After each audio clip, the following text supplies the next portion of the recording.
بسم الله الرحمن الرحيم.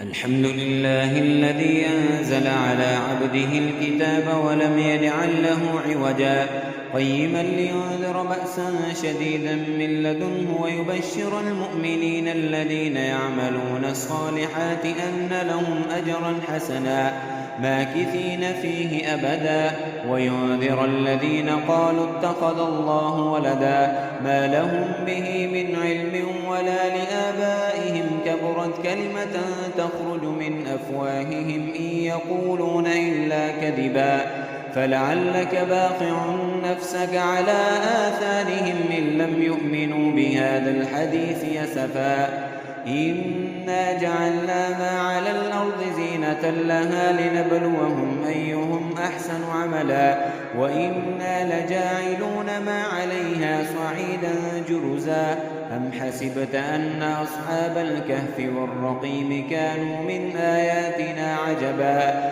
إذ أوى الفتية إلى الكهف فقالوا ربنا آتنا من لدنك رحمة وهيئ لنا من أمرنا رشدا فضربنا على آذانهم في الكهف سنين عددا ثم بعثناهم لنعلم أي الحزبين أحصى لما لبثوا أمدا نحن نقص عليك نبأهم بالحق إنهم فتية آمنوا بربهم وزدناهم هدى وربتنا على قلوبهم إذ قاموا فقالوا ربنا رب السماوات والأرض لن ندعو من دونه إلها لقد قلنا إذا شططا هؤلاء قوم اتخذوا من دونه آلهة لولا يأتون عليهم بسلطان بين فمن أظلم ممن افترى على الله كذبا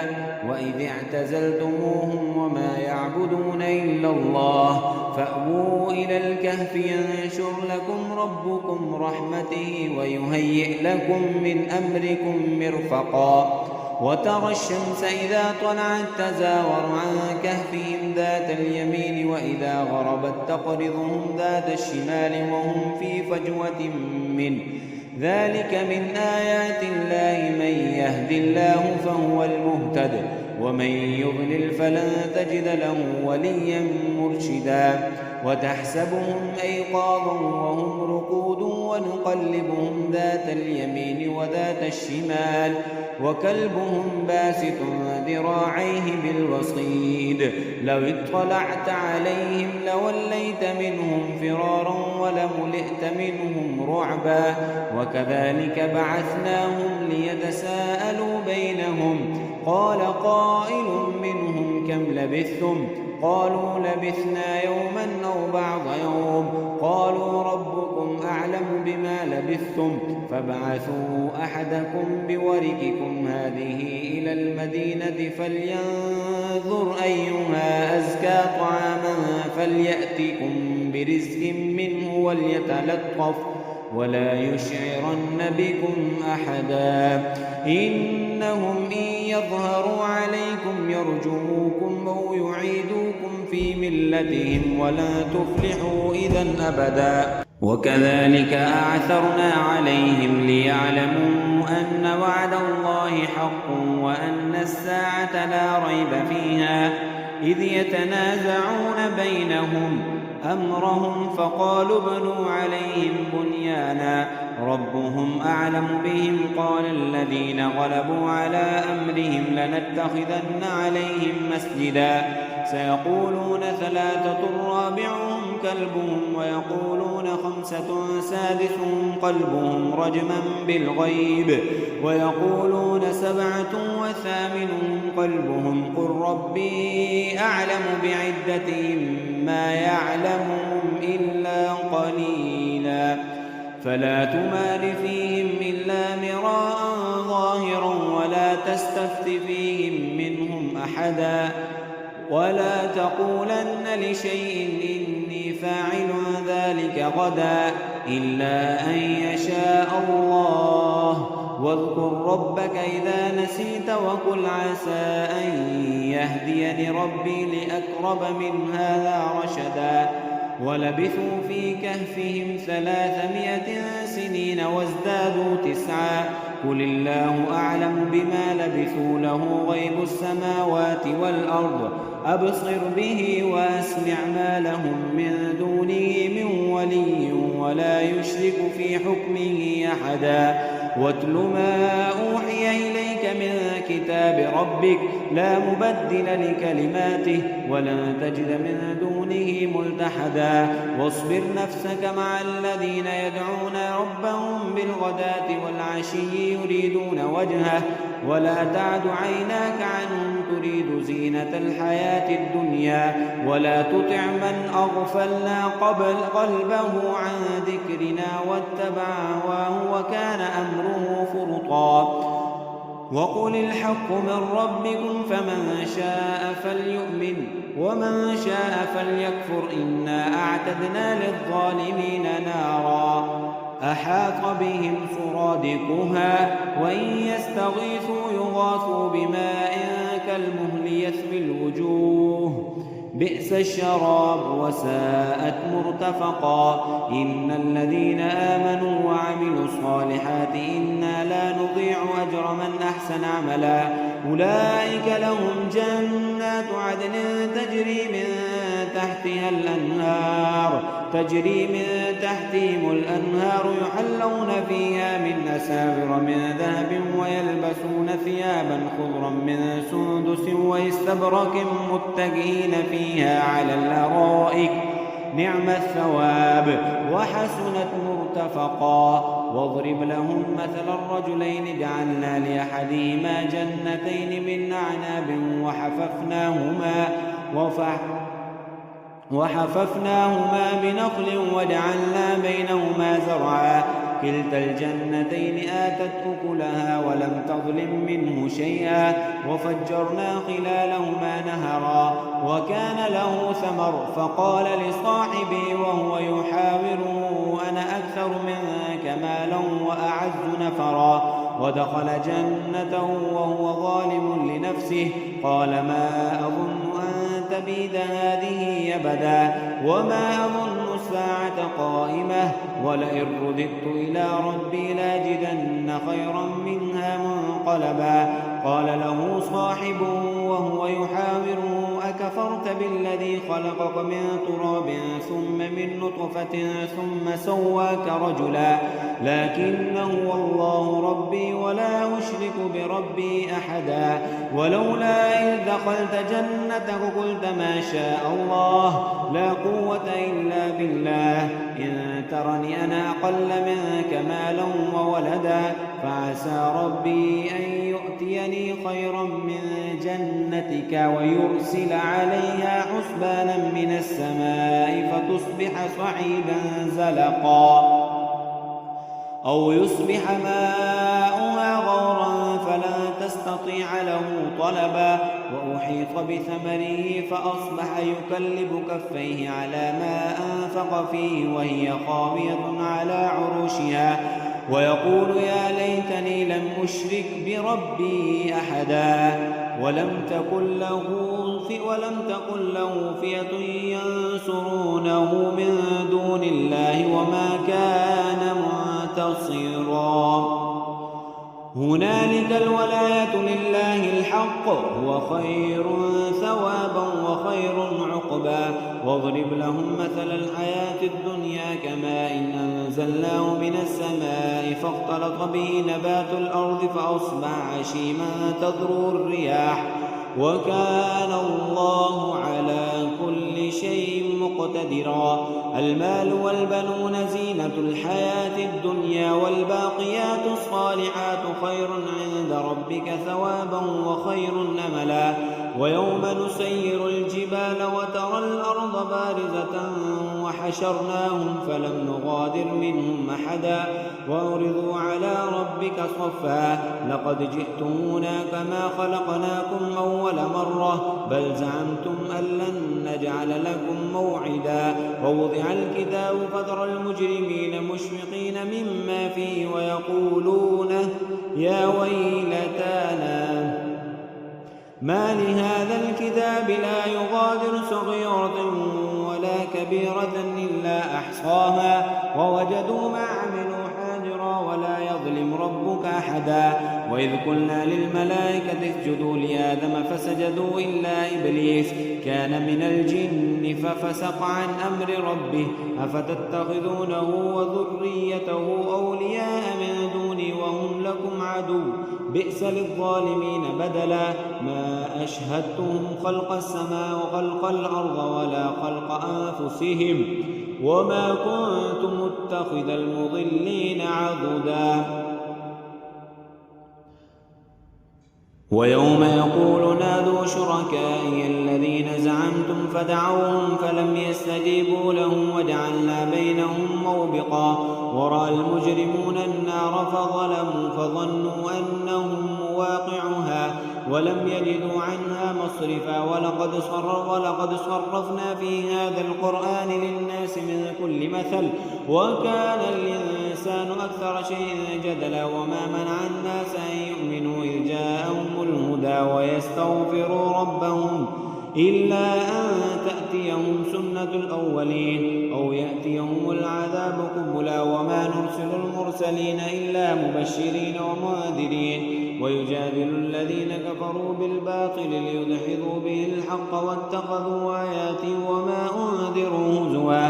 ومن نظلم ممن ذكر بآيات ربه فأعرض عنها ونسي ما قدمت يداه إنا جعلنا على قلوبهم أكنة أن يفقهوه وفي آذانهم وقرا وإن تدعوهم إلى الهدى فلن يهتدوا إذن أبدا.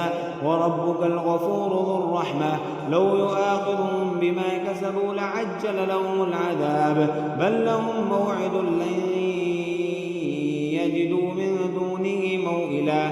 وتلك القرى أهلكناهم لما ظلموا وجعلنا لمهلكهم موعدا. وإذ قال موسى لفتاه لا أبره حتى أبلغ مجمع البحرين أو أمضي حقبا فلما بلغا مجمع بينهما نسيا حوتهما فاتخذ سبيله في البحر سربا. فلما جاوزا قال لفتاه آتنا غداءنا لقد لقينا من سفرنا هذا نصبا. قال أرأيت إذ أوينا إلى الصخرة فإني نسيت الحوت وما أنسانيه إلا الشيطان أن نذكره واتخذ سبيله في البحر عجبا. قال ذلك ما كنا نبغ فارتدا على آثارهما قصصا فوجدا عبدا من عبادنا آتيناه رحمة من عندنا وعلمناه من لدنا علما. قال له موسى هل أتبعك على أن تعلمني مما علمت رشدا؟ قال إنك لن تستطيع معي صبرا وكيف تصبر على ما لم تحط به خبرا. قال ستجدني إن شاء الله صابرا ولا أعصي لك أمرا. قال فإن اتبعتني فلا تسألني عن شيء حتى أحدث لك منه ذكرا. فانطلقا حتى إذا ركبا في السفينة خرقها قال أخرقتها لتغرق أهلها لقد جئت شيئا إمرا. قال ألم أقل لك إنك لن تستطيع معي صبرا. قال لا تؤاخذني بما نسيت ولا ترهقني من أمري عسرا. فانطلقا حتى إذا لقيا غلاما فقتله قال أقتلت نفسا زكية بغير نفس لقد جئت شيئا نكرا. قال ألم أقل لك إنك لن تستطيع معي صبرا. قال إن سألتك عن شيء بعدها فلا تصاحبني قد بلغت من لدني عذرا. فانطلقا حتى إذا أتيا أهل قرية استطعما أهلها فأبوا أن يضيفوهما فوجدا فيها جدارا يريد أن ينقض فأقامه. قال لو شئت لاتخذت عليه أجرا. قال هذا فراق بيني وبينك سأنبئك بتأويل ما لم تستطع عليه صبرا. أما السفينة فكانت لمساكين يعملون في البحر فأردت أن أعيبها وكان وراءهم ملك يأخذ كل سفينة غصبا. وأما الغلام فكان أبواه مؤمنين فخشينا أن يرهقهما طغيانا وكفرا فأردنا أن يبدلهما ربهما أبوهما خيرا منه زكاة وأقرب رحما. وأما الجدار فكان لغلامين يتيمين في المدينة وكان تحته كنز لهما وكان أبوهما صالحا فأراد ربك أن يبلغا أشدهما ويستخرجا كنزهما رحمة من ربك وما فعلته عن أمري ذلك تأويل ما لم تستطع عليه صبرا. ويسألونك عن ذي القرنين قل سأتلو عليكم منه ذكرا. إنا مكنا له في الأرض وآتيناه من كل شيء سببا فأتبع سببا حتى إذا بلغ مغرب الشمس وجدها تغرب في عين حمية ووجد عندها قوما قلنا يا ذا القرنين إما أن تعذب وإما أن تتخذ فيهم حسنا. قال أما من ظلمك فسوف نعذبه ثم يرد إلى ربه فيعذبه عذابا نكرا. وأما من آمن وعمل صالحا فله جزاء الحسنى وسنقول له من أمرنا يسرا. ثم أتبع سببا حتى إذا بلغ مطلع الشمس وجدها تطلع على قوم حتى لم نجعل لهم من دونه سترا. كذلك وقد أحطنا بما لديه خبرا. ثم أتبع سببا حتى إذا بلغ بين السدين وجد من دونهما قوما لا يكادون يفقهون قولا قالوا يا ذا القرنين إن يأجوج ومأجوج مفسدون في الأرض فهل نجعل لك خرجا على أن تجعل بيننا وبينهم سدا. قال ما مكني فيه ربي خير فأعينوني بقوة أجعل بينكم وبينهم ردما. آتوني زبر الحديد حتى إذا ساوى بين الصدفين قال انفخوا حتى إذا جعله نارا قال آتوني يفرغ عليه قطرا فما استطاعوا أن يظهروا وما استطاعوا له نقبا. قال هذا رحمة من ربي فإذا جاء وعد ربي جعله دكا وكان وعد ربي حقا. وتركنا بعضهم يومئذ يموج في بعض ونفخ في الصور فجمعناهم جمعا وعرضنا جهنم يومئذ للكافرين عرضا. الذين كانت أعينهم في غطاء عن ذكري وكانوا لا يستطيعون سمعا. أفحسب الذين كفروا أن يتخذوا عبادي من دوني أولياء إنا أعتدنا جهنم للكافرين نزلا. قل هل ننبئكم بالأخسرين أعمالا الذين ضل سعيهم في الحياة الدنيا وهم يحسبون أنهم يحسنون صنعا. أولئك الذين كفروا بآيات ربهم ولقائه فحبطت أعمالهم فلا نقيم لهم يوم القيامة وزنا. ذلك جزاؤهم جهنم بما كفروا واتخذوا آياتي ورسلي هزوا.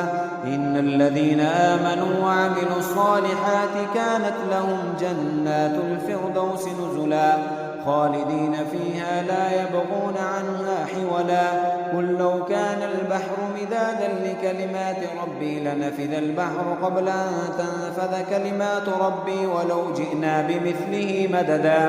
قل إنما أنا بشر مثلكم يوحى إلي أنما إلهكم إله واحد فمن كان يرجو لقاء ربه فليعمل عملا صالحا ولا يشرك بعبادة ربه أحدا.